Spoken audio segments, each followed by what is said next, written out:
All right, welcome back, everybody. Now it's time for our open mic with our developers and pretty much most of our team here. So this is an open forum. All questions go. You can ask about that sick dog. You can ask the burning questions that are on your mind about KC2, DP2, or anything in between. So I want to just go and reintroduce some of the people to you and introduce some new people to you. And we'll start with Steve Johnson. Yes, thank you. I'm Steve Johnson. I'm a DP2 developer. My emphasis is on image processing, color management, and so forth. Hi guys, Let's I'm go to Brian Brian. Wilson. I supervise Hi the guys, software I'm Brian engineering Wilson. team I here supervise the in software engineering this team here in organization.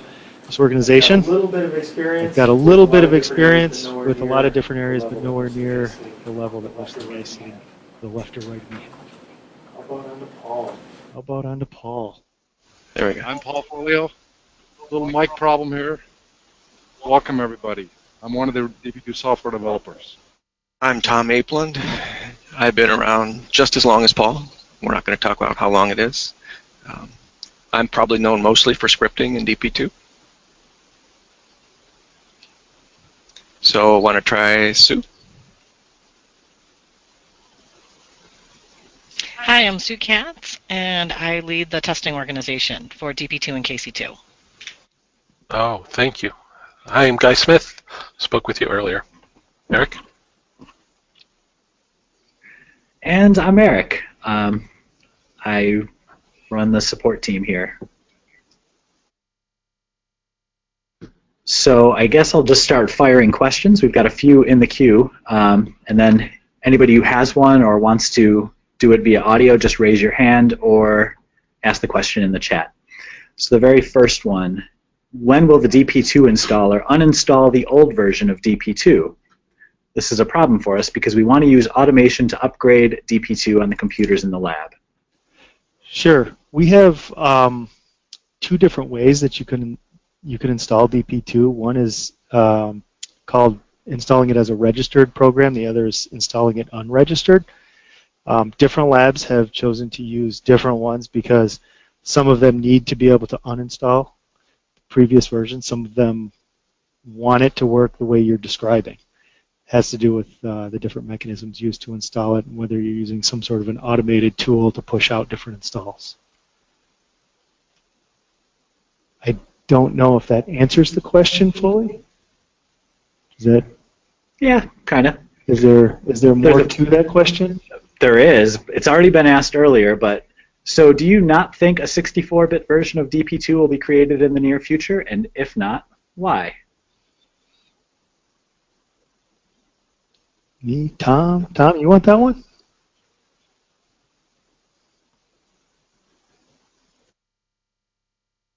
Yep. So we've looked at this a number of times. We use some software where we can't get the 64-bit versions of the code, so we'd actually have to defeature slightly if we go down that route. I think at the moment with our large memory mode that we allow when you start up, I'm not sure you're going to see much advantage from a 64-bit application. I doubt if there'll be a significant speed advantage. So I think the answer is no, you probably won't see one shortly. If we ever get in the mode where 32-bit isn't supported at all, obviously we'll have to do it. But right now I don't think there's too many benefits. All right, we've got a question from Jason Haas. Jason, go ahead. He says no audio. He did ask, can a swallow carry a coconut in the chat, but I don't know if that's his actual question. It was. Well, he's looking for an answer, so somebody needs to. I would turn to one of our animal savvy people. Sue, Eric. It can only carry a coconut if it has a little pouch to carry it in. So it's strong enough too, but it can't grab it. I think it needs a remote worker running. Do you have an example of a modified DP2 UI? This was from before. Jerson's asking if, Tom, if maybe you could share your screen and show an example of modifying the UI, if you've got time.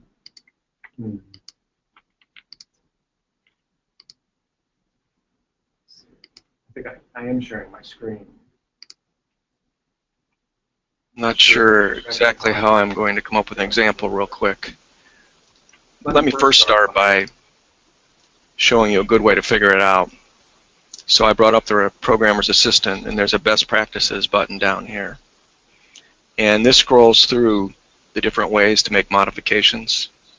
And if I come down about 3/4 of the way, I'm going to get to new hooks for changes. And this is the Extend UI part that you're asking about. So there are real-life examples in each one of these that actually add, like in this case, a new button, adds a new right-click menu item. So basically what you're doing is you're just creating a script override with the name of the routine that you're overriding. That, like if it was the orders window, it would be ordersdoc.txt. And by putting this in, that's a hook that will automatically get called whenever a right-click occurs. So you can actually try this example out yourself. You create a new menu item, you set its action, and then you insert it in the list.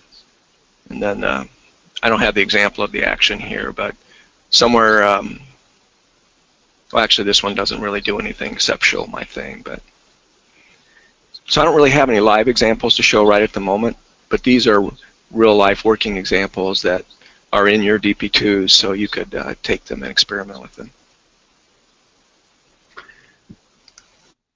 We've got another vote for 64-bit DP2 because large memory mode doesn't adequately address the memory limitations encountered when rendering large images or medium-sized images when render engines are configured for concurrently rendering images. Image rendering slows down considerably or to the point of DP2 essentially freezing entirely at times under such conditions. Well, large memory mode is roughly the same address space of the 64-bit, so if you're having problems with that, there might be a little something more to it.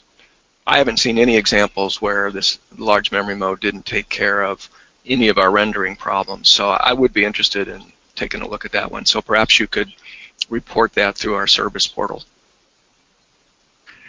All right. How about a Mac-compatible version of DP2? We already had one.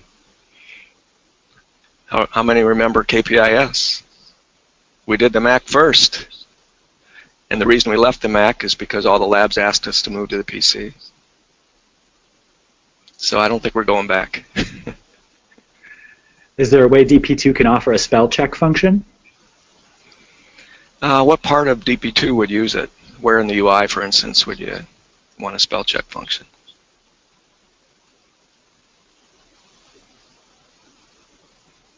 They probably aren't talking, right? They're just typing. Subject info table. Subject info. So like spell checking a name or something? I think that could possibly be done. We should ought to record that as a future request. Or a caption. Yeah. Another question, command processor support for importing subject info with smart quotes? Oh, smart quotes. I've run into that sometime in my life. What is that again?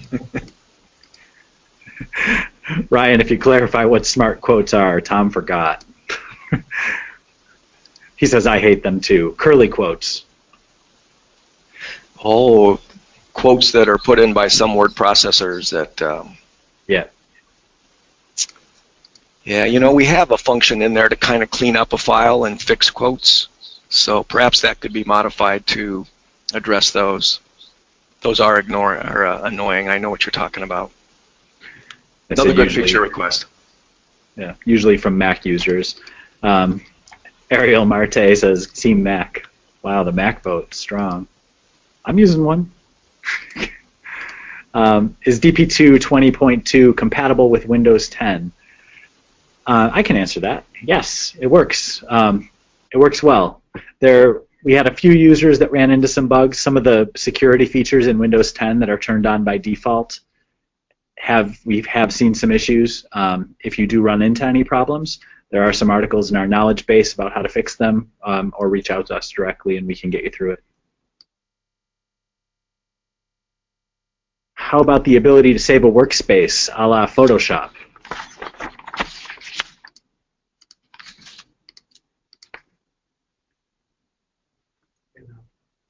Bueller.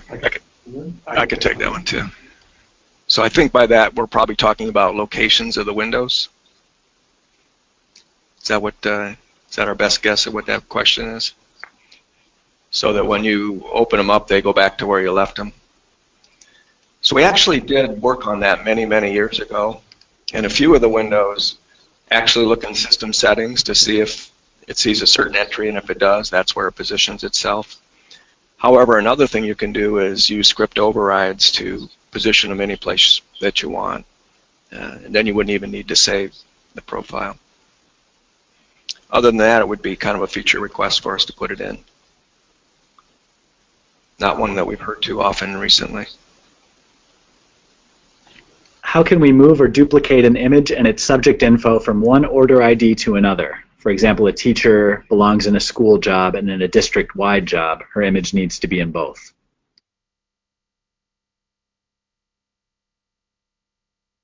We still on me? Not me. Is the screen still on me or not? No. No.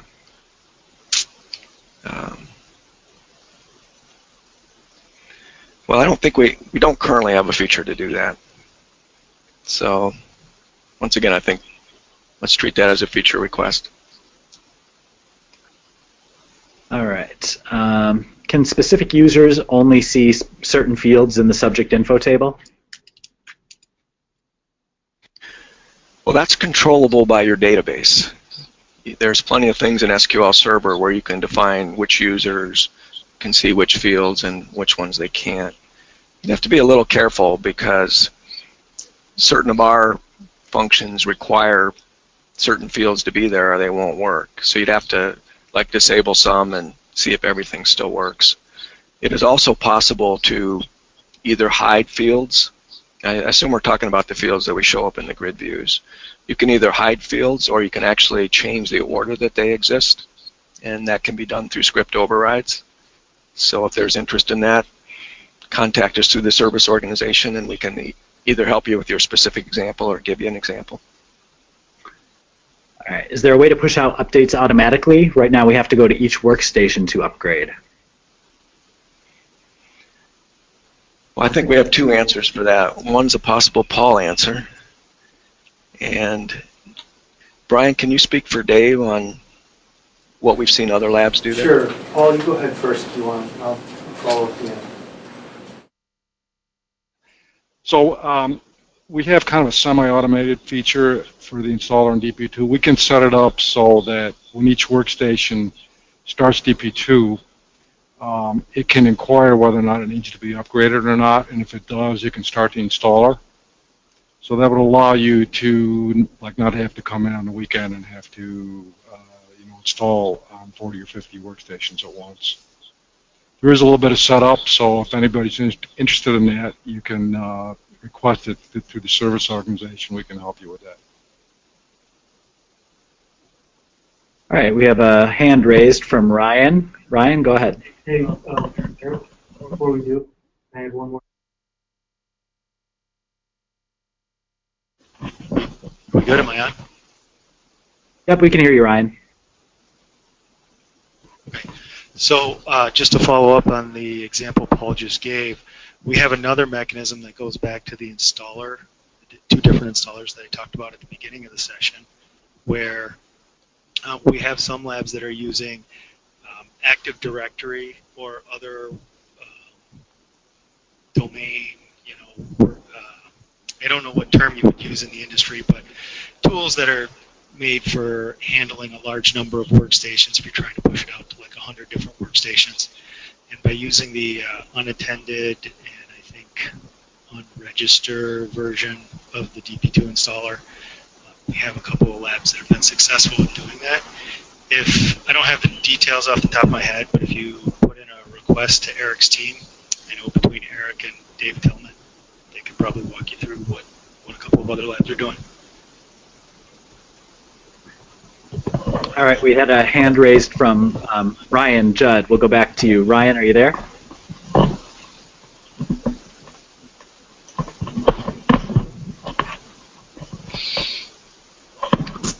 I can't hear you if you're trying to speak, Ryan, so if you've got a question, you can type it in the chat window, and we will address it. I'm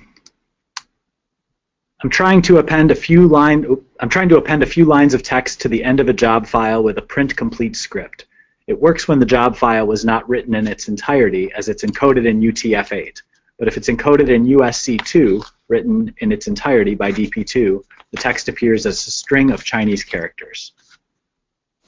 Okay, so I would suggest you send that one in as a service call, and we'll have to look at it in detail on that one.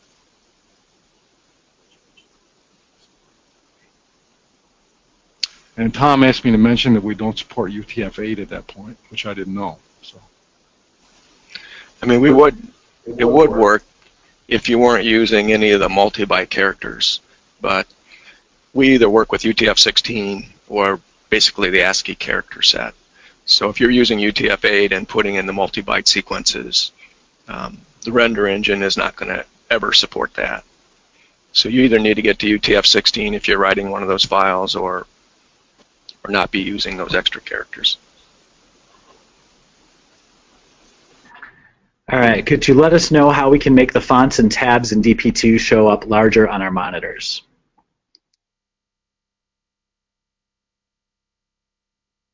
Well, one answer would be to go into Windows and select medium or high percentage or whatever it is on the display control panel, but that's going to make everything not fit.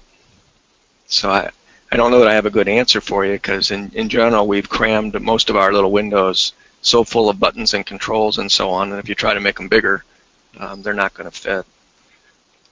I think the idea is that it would scale with the resolution, like if they have a big screen. We do have that. Are we still on my screen or not? No. No.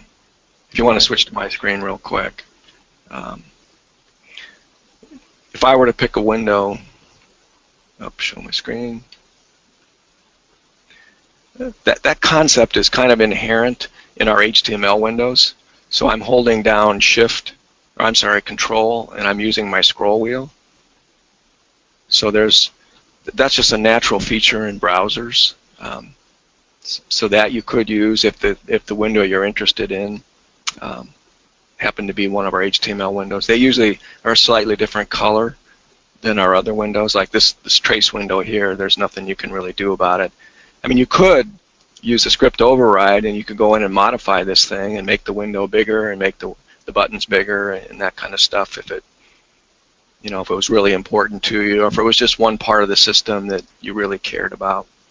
It would be a monumental job to go through all of DP2 and do that. But other than that, there's no feature to automatically scale those types of windows. In the same vein, Jerson's asking, can the UI designer let us make buttons bigger? He really wants bigger buttons. It's been the theme. Yeah, once again, especially if you have a window of interest, it would be very easy to go through and make a button bigger, as long as you can find enough real estate to support that button. And if you would like some help with that, contact us again through that service desk, and we can show you how to do it. We have a question about better dual monitor support, which I believe we have fixed. Well, we had one problem with dual monitors in that our drop-downs didn't work. So in the places where we had a grid view, let me see if I can just show this real quick. Like if I do an order search, and believe it or not, I forgot this many times over the years, but like we have a drop-down for order status. And where's order status? Anybody see it? There it is. So here's a drop-down. So if I actually move DP2 to a second monitor, that drop-down for the last 17 years wouldn't have worked. However, in 20.2, it will work. We've just fixed that like in the last couple weeks. But I can't tell you the number of times that I actually thought we had something broken when someone said, well, your drop-down stopped working, and I kept forgetting about this constraint of a different one. So that one's finally gone. If there are some other things that don't work on multiple monitors. I'm not sure if we're aware of them. So you could either chat them in now or get back to us afterwards and let us know. Tom said command importer ran on a separate thread at a low priority. Is there a way I can raise the priority of the remote worker thread? If I run two remote workers, do they get different threads or do they run on the same thread? Each command importer runs on a separate thread. A little script override would change the priority for you. They do run just underneath the user interface though. So I'm not sure if you were to change the priority that you would see a significant change unless you tried to change the priority above what the user interface runs at. But then if you did that, you would start to see lags in the user interface. You know, you really want to give the UI the higher priority because it comes in for real short bursts and does something, you know, and then it's all done. The reason we put stuff on threads is long-running tasks, you know, we don't want to tie up the UI. So I'm not sure you would want to actually change it, but if you did want to experiment with it, we could show you how to change it with the script override. All right. We have a workflow for volume events where we have a large order of images and then many orders are generated referencing them. The new orders render as expected. When the original order is re-rendered, it uses the parameters from the newest order by timestamp. For example, order 123 is the original, order 223 is generated. 223 will render as expected, but 123, if rendered again, will use color correction or crop from 223, not itself. Oh. It's a good one. I'm afraid I might know the answer to this one, but if I'm right, then you did a no-no. So DP2 has this rule that a certain path to an image better be in our images table only once, because that's where we store the color balance information when you do either adjust images or the analyzer. So what I've seen over the years every once in a while is people will bring the same image in on a different order. So in other words, there'll be order A with a roll and frame and it'll have that path, and there'll be order B with a roll and frame and it'll have that path. So when we render a job, we go look for the path and we work backwards to find the record in the database that contains those color corrections. So if there's more than one record in there with the same path, it's random luck as to which one we get. So that is caused by importing images with the same path into two different orders, which just won't work for us. And Mike Fraser, you have a question? If you want to type your question in chat, or if it's the one that you already asked, go right ahead. I'll mute you for now, though. I can't drag order items or order images onto my second monitor. That might be what we fixed. No, I don't think we did that. So that might be an example of what I was asking. Is there any other things that don't work? So let's capture that one. We'll take a look.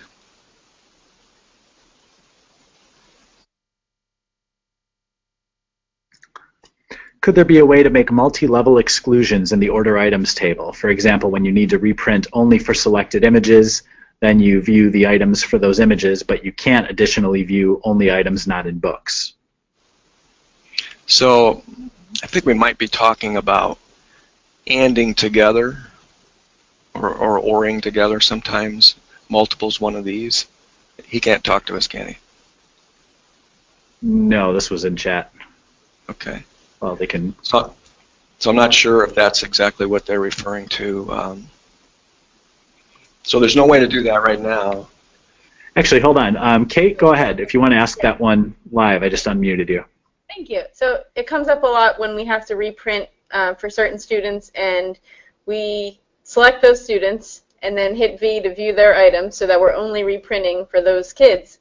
But then we have to go through, and so like the one that's up on the screen now, we have to select only the products that are not in books because we can't send the items in books. So we would need to view those items and then also view the items that are not in books for just those students. I see. So it really is a combination of more than one of these. Yep, that's something we'd have to think about. I don't think we have a way to do it. We do have one thing I'll show you while we're in here. Let me just go back to the order for this. We have the concept of workflows, and you might be able to use this in a way to accomplish that. So if I say, instead of just double-clicking, and getting order QA there, if I do open by workflow, it'll actually open separate windows for each of the workflows.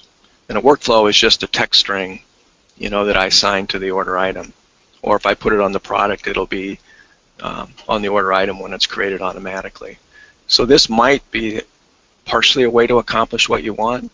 And then once you're in here, I could run only the order items from this view and not risk running the whole order or whatever. We still have the other options. Go ahead. What I would need to do is say, select 10 images and then only view things in one workflow. So only view things in a print workflow. Oh, I haven't been answering the right question. You've been starting over here, haven't you? Right. You've been starting over in images, selecting a bunch of images, and then what is it you want to do? Right. So then I view the items for those images. Hit V. Okay. So view. Hit V. Well, that is V, isn't it? Yeah. Oh, I didn't know we had a shortcut for that.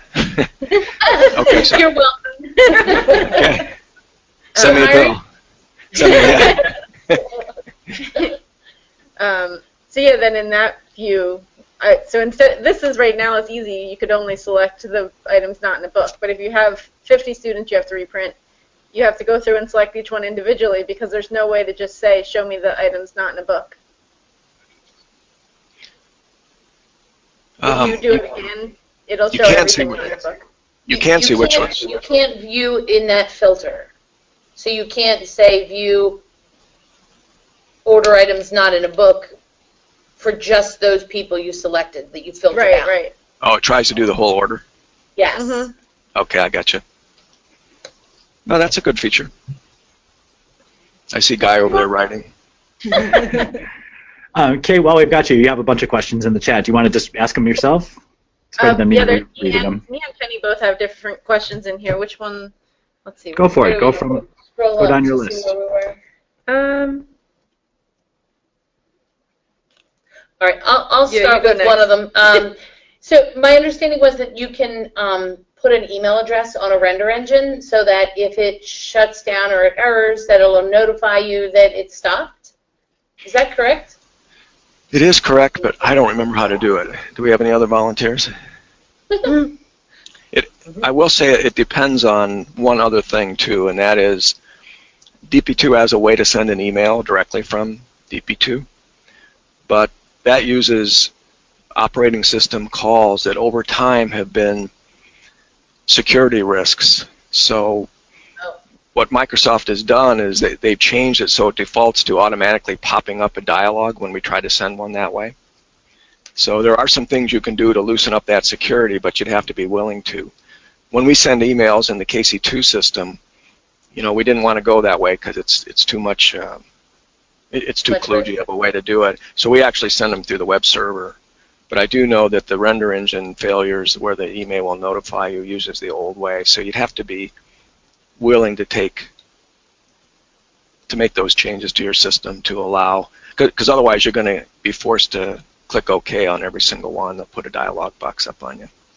But that's something you could. The purpose, because I mean we run render engines on computers all over the building, and sometimes people aren't sitting at those computers.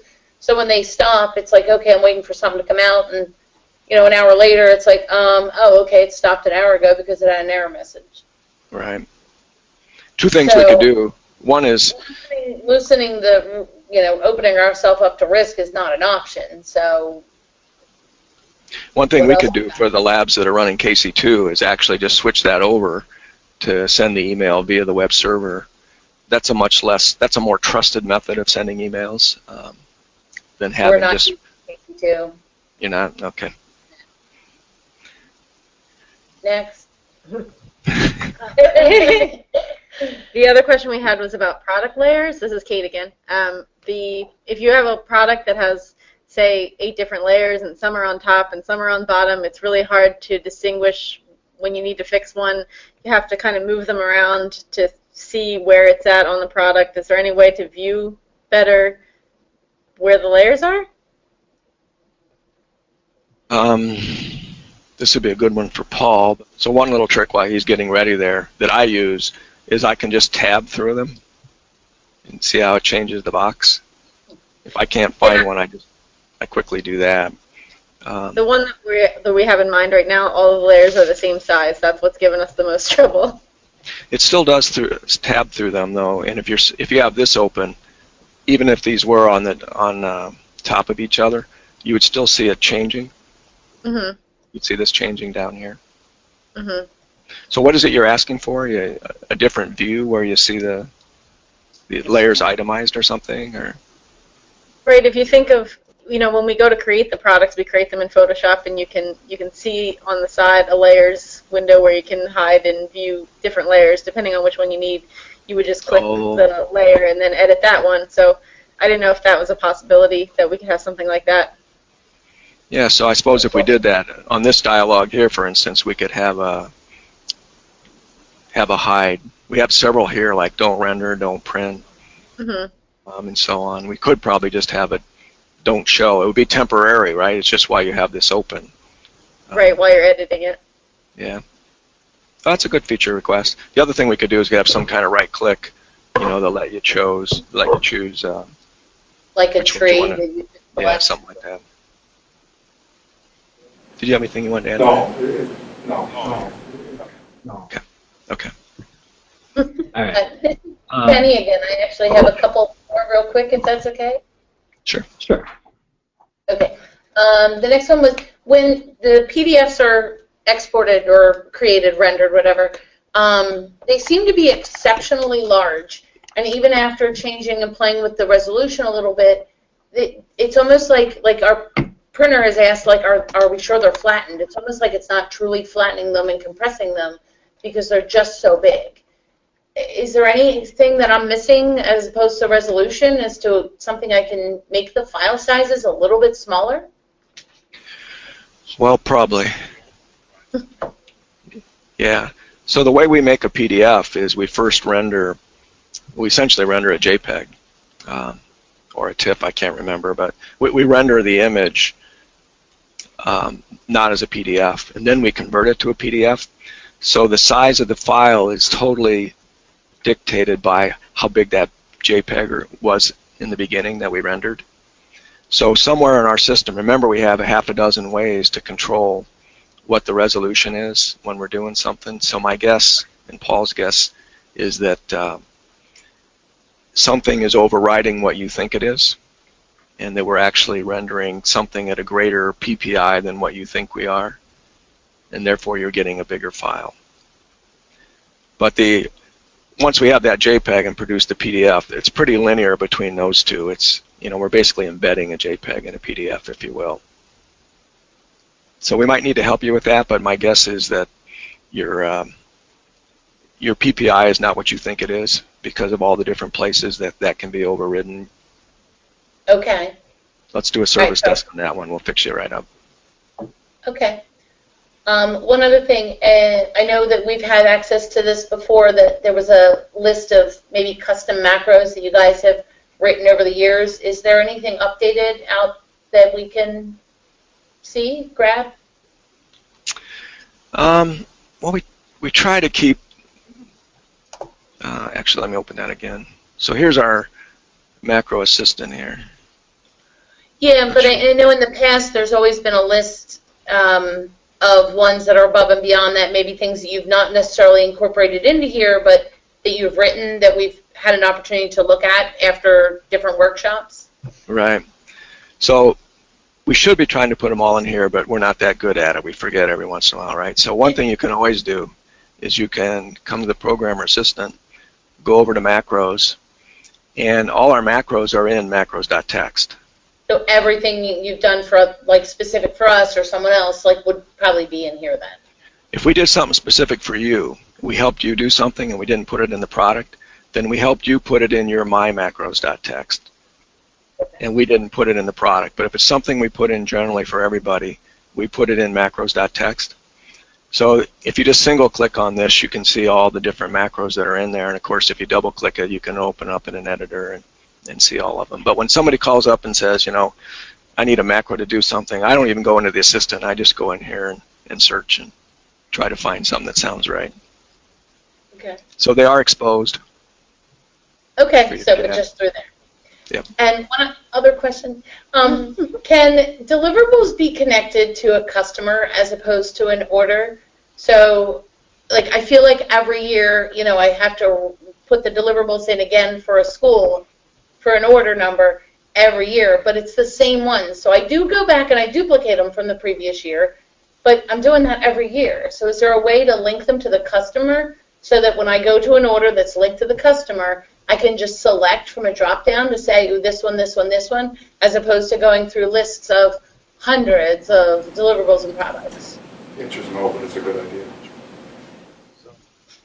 So I don't know if you heard that, but Paul's Mr. Deliverables, and he said, we don't have something like that, but it's a good idea. So put through a request? Yeah. Feature request? Okay. All right, not to cut you off, Kate, but I've got a couple more questions in the queue from some other labs that I want to get to. Sorry. No, good questions, all of them. Ryan asks, we'd like to set default numbering for image and text nodes. How could we accomplish this? For example, text nodes start at 1,000. Instead of 10,000? They wanted to start at 1,000 instead of 10,000. Yeah, and then image nodes start at 2,000. Could they override for something like that? Override it. We have to put in a change for that, but it's not terribly complicated, but we have to make a change. Okay. We did hear you on that one, so. Oh, or maybe we heard you through your. Was it? Okay. So if you didn't hear that, there isn't a way to override that easily at the moment, but it would be an easy change, so it'd be a good thing to submit as a feature request. All right. Could it send a post to a URL when the render engine errors out? That you could do now if you were into some programming. Actually, believe it or not, we talk about KPL as our scripting language, but there's actually another interpreter in there. It's a C interpreter. And the sending of the email actually executes a little C script. So that could be changed really to do anything you want. But certainly to send a post someplace. All right, what's the best practice for running detailed print production reports? Category, reports doesn't show much detail beyond total prints by printer. So I'm totally lost. Either I got confused halfway through that, or hit me one more time. Or does anybody else know the answer? Exactly. What's the best practice for running detailed print production reports? Because the default one in category reports doesn't show much beyond. Oh, you mean trying to track what kind of work went through the printers? Right, besides just total prints by printer. Yeah, we don't have. That's one area that we've never really addressed. That's a weakness in the product, I think. So I can't offer up anything we've already got. Do labs write their own reports outside of DP2? Well, the reason we don't have it at the moment is we don't have any data to draw on. Because the job queue, when we're done printing something, if it printed successfully, we delete it out of the queue. So now we don't have a database table full of information to formulate those statistics. So the problem's a little bit bigger in that we would have to keep some data around for longer. And there's a clarification about that last question too. Like for example, how many 8x10s or 4x6s were printed in a given day? Yeah, that would be something that without having the raw data to draw on, we'd have to collect those statistics and save them somewhere and make them available for a report, which we don't currently do. I will say that if you kind of wanted to do your own thing, you know, we do keep track when you print something. If you're printing them relative to an order item, we are keeping track of which printer printed them, what the status is, you know, whether it's complete or aired out, and what time it printed. So if this was enough statistics to produce whatever report you wanted, you know, a query against the order items for the day, you know, with today's date, would give you at least this amount of data. I don't know if that's helpful or not. And it does show like paper width and so on here, so it might be possible to produce some of what you were asking for there. He says, yes, that's awesome. We can work with that. That's good. Is there a way to set up a different color or symbols besides the red X for marking order images for internal use?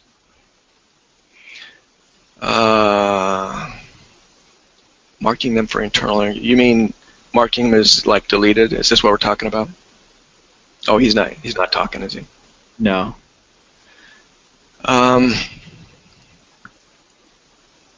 I think the answer is no. That's a Dave question, the only one we don't have here today. But I think that happens in the engine, and it's not something you can override with scripting. Okay. Paul just confirmed that. Thank you, everybody, for your questions. As we've mentioned before, if you have other ones that we didn't get to or we didn't answer adequately, just submit them through our service portal, and we'll get back to you soon.